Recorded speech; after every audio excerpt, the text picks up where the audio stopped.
Machine, pencil, cartography.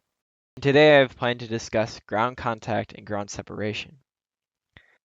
So today we will begin by conveying the basics. It is a relatively well-known distinction where in Olympic speed walking, you cannot take both of your feet off of the ground at the same time.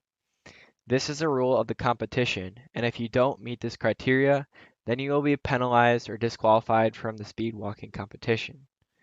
So it can be ascertained by Olympic convention that the technical difference between power walking and jogging is whether during your stride both of your feet break ground contact at the same time and you get ground separation. If you remember back to the basics of gait examinations, there are the swing phases and there are the kick phases.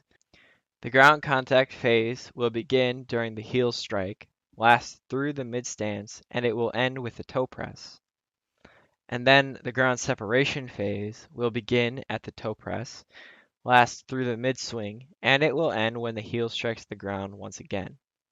During any moment, if both of your feet are off of the ground at the same time, this is called looming. And if both of your feet contact the ground at the same time, this is called overlapping contact. Looming is considered to be a funny story in podiatry. Saying that you're going to run is basically like checks worthless making and uttering. Because everybody says that they are going to run, but this is a highly unrealistic scenario for the majority of people. I have an old joke that explains that the reason why I'm not religious is because I refuse to take both of my feet off of the ground at the same time. The old fable of the rapture depicts people floating away, as though anything that is loosely fastened is liable to drift away. The phrase looming represents a scenario where both of your feet are off of the ground at the same time.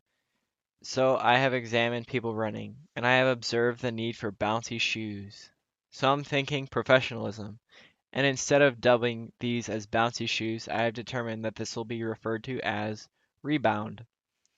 The term rebound is important in conservation of momentum, where you aren't jumping every time your feet touch the ground. Your momentum is supposed to seamlessly transfer from foot to foot.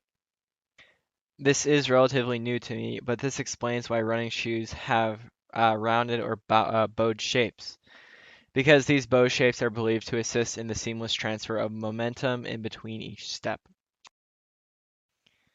Thanks, this has been Machine Pencil Cartography. Sorry this was so short. I would be interested in adding to this again in the future. This most likely would involve taking this video down, significantly improving it, and then re-uploading it. Thanks. Bye.